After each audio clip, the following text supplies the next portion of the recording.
So இப்போ வந்து நம்ம ஒரு மேக்கப் போடுறோம். ஸோ எல்லாத்தையுமே ஒயிட் ஆக்கணும்னு ஏதாவது ரூல்ஸ் இருக்கா? சில பேர் வந்து டஸ்கியாக இருப்பாங்க. ஸோ அவங்களுக்கு அப்படியே மேக்கப் போட்டாவே நீட்டாகவே இருப்பாங்களே. ஏன் நம்ம ஒயிட் ஆக்கணுங்கிற ஒரு இது பண்ணுறோம்?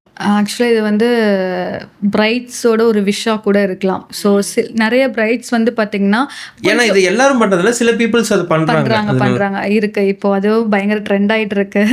ஸோ சில பிரைட்ஸ் வந்து என்ன கேட்குறாங்கன்னா, நான் வந்து எப்போவுமே வந்து சேம் இதே மீடியம் டோன்லேயே தான் இருக்குது, டார்க்கர் டோன்லேயே தான் இருக்குது. ஸோ என்னோட ஈவெண்ட்டுக்கு வந்து நான் கொஞ்சம் பிரைட்டாக தெரியணும்னு நான் ஆசைப்பட்றேன். ஸோ எனக்கு கொஞ்சம் பிரைட்டாக காமிங்கன்னு பிரைட்ஸ் கேட்டால் மட்டும்தான் பண்ணுறாங்க.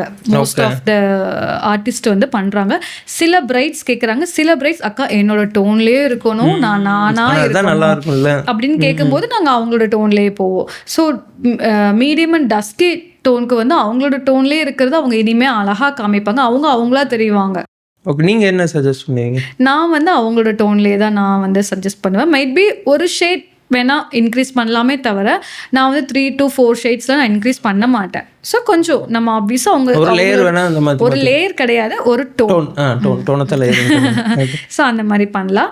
மோஸ்ட் ஆஃப் த பிரைட்ஸ் வந்து டார்க்கர் டோன் பிரைட் வந்து அவங்களா இருக்கணும்னு தான் கேட்குறாங்க. ஸோ அதனால் வந்து அவங்க டோன்லேயே போகிறது பெஸ்ட். தேவைப்படுற பிரைட்ஸ்க்கு நம்ம பிரைட்டராக போகலாம். ஓகே.